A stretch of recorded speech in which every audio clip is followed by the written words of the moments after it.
Ce que je vais vous raconter aujourd'hui, c'est l'histoire d'une opération spéciale qui a réussi. Et c'est précisément ça le problème.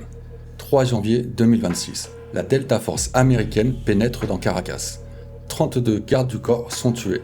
Nicolás Maduro et sa femme sont capturés puis transférés à New York, et finalement inculpés pour narcoterrorisme. Regardons où on en est 5 mois plus tard. Delcy Rodríguez dirige le Venezuela. C'est l'ancienne vice-présidente, une fidèle de Maduro, et elle était sanctionnée sur la scène internationale. Son frère contrôle l'Assemblée nationale.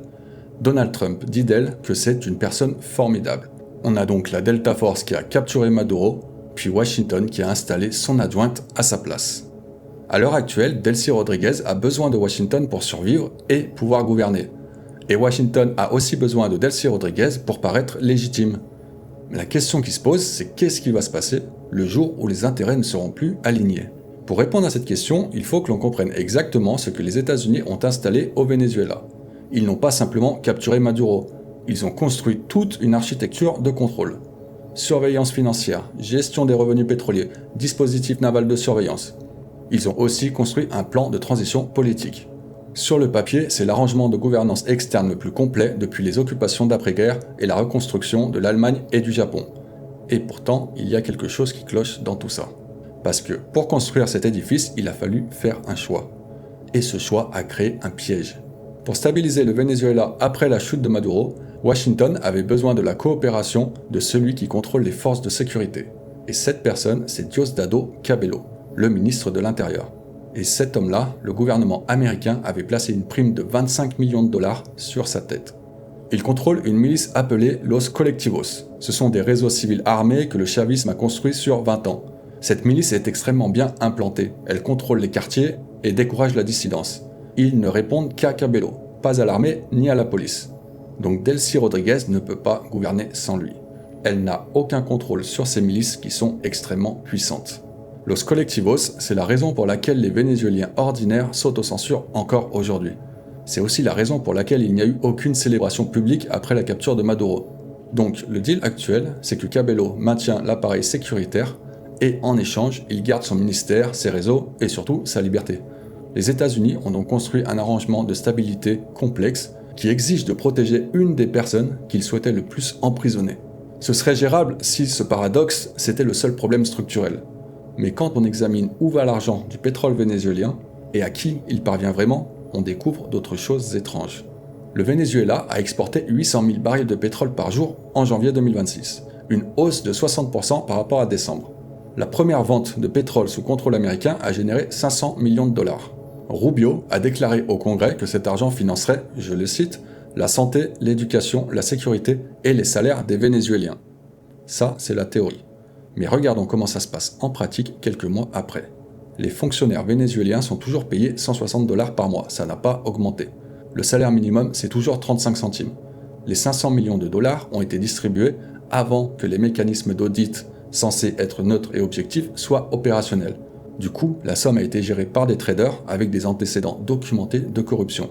L'argent est allé directement au fonctionnement des institutions d'État. En gros, payer l'armée. Pourquoi ? Pour maintenir Delcy Rodríguez au pouvoir. Le peuple n'a pas vu la couleur de cet argent. Le mécanisme de revenus pétroliers était conçu pour créer de la légitimité en améliorant la vie des Vénézuéliens, mais en réalité, il a créé de la stabilité en payant des pots de vin aux bonnes personnes. Et il y a une troisième contrainte qui rend la situation encore plus difficile. En juillet 2024, le Venezuela avait tenu une élection présidentielle. Les décomptes indépendants donnaient Edmundo González gagnant avec 67% des voix. Maduro s'est déclaré vainqueur malgré tout et a emprisonné, exilé ou fait disparaître quiconque protestait. D'ailleurs, les avis de recherche du président en exil sont toujours affichés dans les aéroports vénézuéliens, même après la chute de Maduro. Il est toujours en exil aujourd'hui. Marco Rubio est publiquement engagé en faveur d'élections. La troisième phase de son plan de transition les exige. Toute l'opération s'est justifiée sur la prémisse que l'élection de 2024 avait été volée et que le Venezuela méritait la démocratie. Mais Delcy Rodríguez, elle sait exactement ce que des élections signifient. Une très probable victoire de González, qui lui coopérerait avec les demandes d'extradition américaines et donc mettra en danger son protecteur Cabello, et probablement elle-même. Donc de son point de vue, chaque mois sans élection, c'est un mois de survie. Washington a donc besoin d'élections pour valider l'opération, Mais Rodriguez, elle a besoin de les retarder pour rester en vie. Il n'existe aucun calendrier sur lequel ces deux réalités fonctionnent ensemble. On a donc un tyran qui contrôle la milice la plus puissante du pays, un peuple toujours aux abois, et une présidente qui n'a aucun intérêt à ce que des élections se tiennent. 3 contraintes fortes, 3 pièges pour le futur du Venezuela. Regardons maintenant ce qui se passe quand ces contraintes vont interagir l'une avec l'autre. Soyons précis sur ce que chaque contrainte implique réellement. Delcy Rodriguez ne peut pas écarter Cabello sans perdre le contrôle sécuritaire. Elle ne peut pas non plus produire des résultats économiques sans que l'argent revienne au peuple. Et elle ne peut pas organiser des élections sans perdre le pouvoir. Chacune de ces contraintes est bloquante en soi. Mais le piège, c'est quand elles interagissent l'une avec l'autre. La première interaction, c'est Cabello et la tenue des élections. Un calendrier électoral signifierait la fin de Cabello. Il le sait. N'importe quel gouvernement démocratique coopérerait avec les demandes d'extradition américaines et enverrait Cabello aux États-Unis contre une prime de 25 millions de dollars. Donc, quand Rubio presse Delcy Rodriguez d'annoncer une date concrète, la logique de Cabello, c'est de tout faire pour que ça n'arrive pas. Déstabiliser le pays avant que les élections deviennent inévitables. Donc chaque pas que Washington fait vers des élections, ce qui est son objectif déclaré, je le rappelle, cela augmente la probabilité que Cabello bouge en premier. Washington est en train de pousser vers la chose même qui déclencherait le scénario catastrophe, c'est-à-dire que les milices de Cabello se mettent à tout brûler au Venezuela. La deuxième interaction intéressante, c'est la boucle des revenus et de la légitimité. Le Venezuela possède les plus grandes réserves prouvées de pétrole au monde, mais des décennies de mauvaise gestion chaviste ont fait s'effondrer la production. On est passé de 3 millions de barils par jour en 1999 à moins de 500 000 en 2023. Le pétrole, il est là, mais l'infrastructure pour l'extraire, non. La construire demanderait des efforts financiers considérables, particulièrement parce que le pétrole vénézuélien est de très mauvaise qualité. Donc les revenus ne sont pas du tout à la hauteur des attentes. Le mécanisme de revenus pétroliers était conçu pour générer de la légitimité économique pour la transition du pays vers la démocratie, mais en réalité, il n'y a pas assez d'argent pour que le peuple en retire des bénéfices. Tout l'argent est actuellement dirigé vers les coûts opérationnels de l'État, les salaires militaires, le maintien des institutions.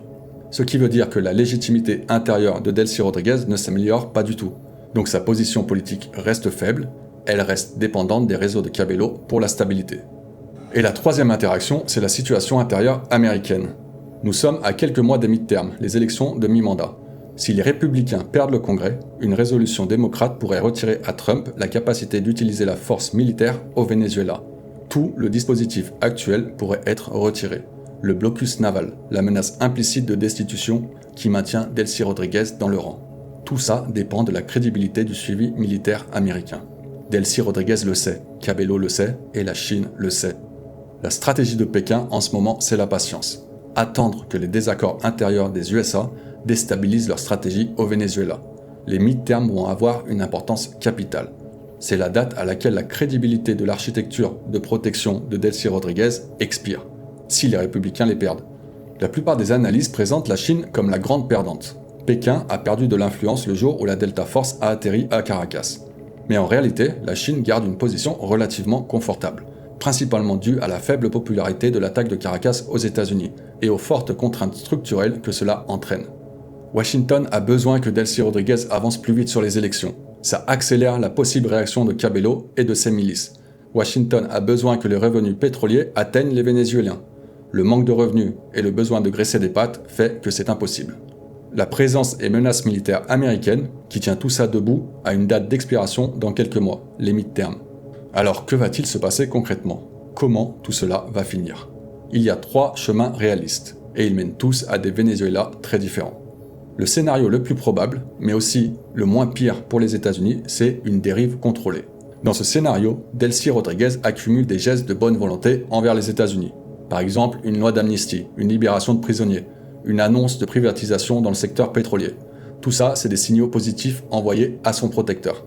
En parallèle, elle avance au ralenti sur les élections. Mais Rubio accepte ça, vu les efforts déployés sur les autres sujets.